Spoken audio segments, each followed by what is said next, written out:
Hello everybody and Happy New Year. Can you believe Happy New it's Year. 2022? Hope you guys had a really lovely Christmas period and some time off and the opportunity to connect with family and friends.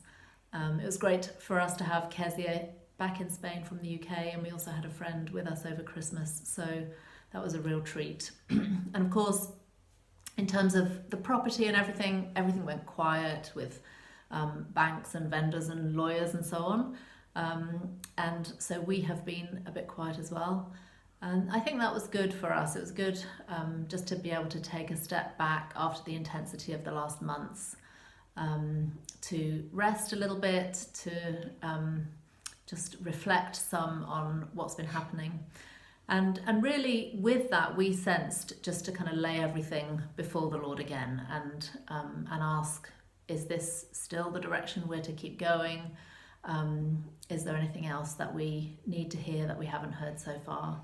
And so in terms of vision, we continue to feel that this is where God is calling us. And in fact, over the first few days of this year, the words that God has impressed upon us are to gather and to strengthen.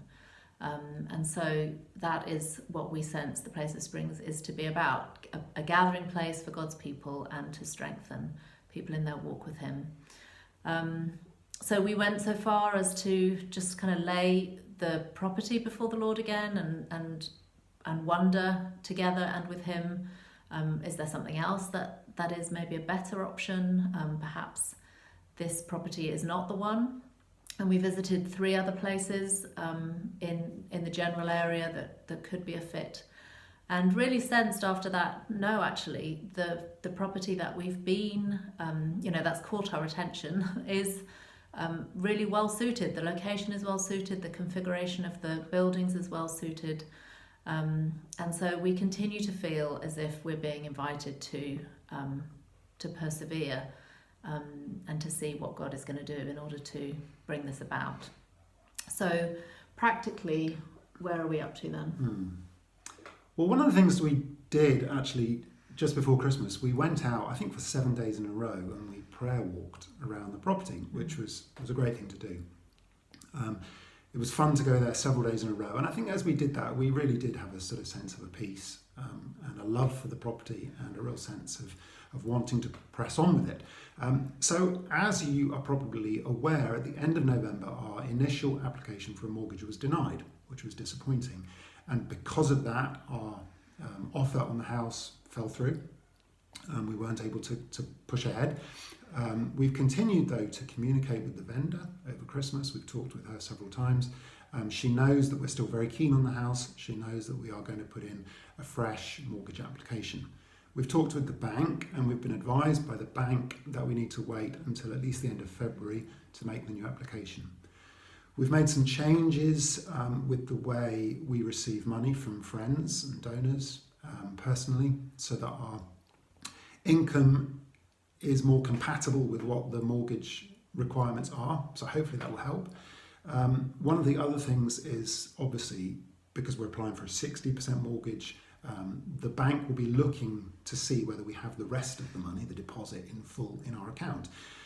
And that will help our application process.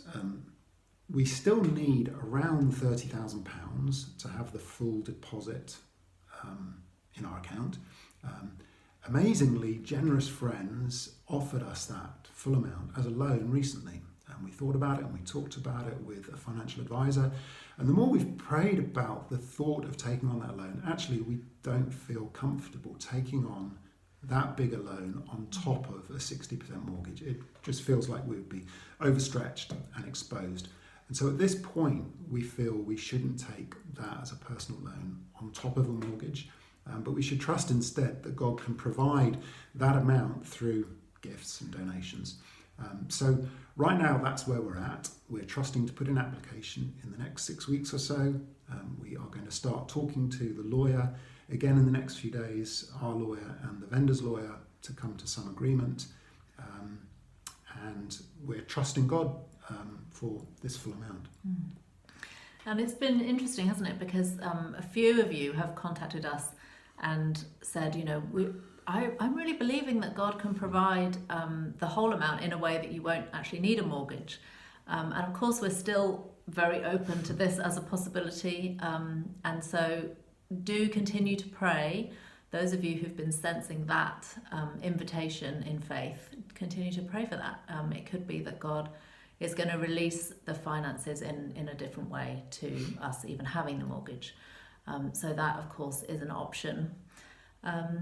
And so, yes, on the topic of prayer, we will be connecting online via Zoom on Saturday the 22nd of January. We'll put all the information on social media and also in our MailChimp communications, so that you can just follow the link and join us on that evening. It will just be for an hour. Really appreciate anybody able to connect with us in person for that prayer time, but also really welcome your prayers at any point. And of course, for those of you who feel prompted to participate through giving, all the information about that is on our website, and then we'll just make that available in all the usual places on social media and so on. So thank you again as we begin this new year, and we sort of re-engage for this part of the journey, part of the adventure. Thank you for being with us, and we so appreciate just everyone who's been in touch to communicate their prayers and their encouragements. We have visitors coming at the weekend from a church in the UK. Just really appreciate people wanting to be with us to strengthen us on the journey. So thank you, and continue. Yeah, thank you very much.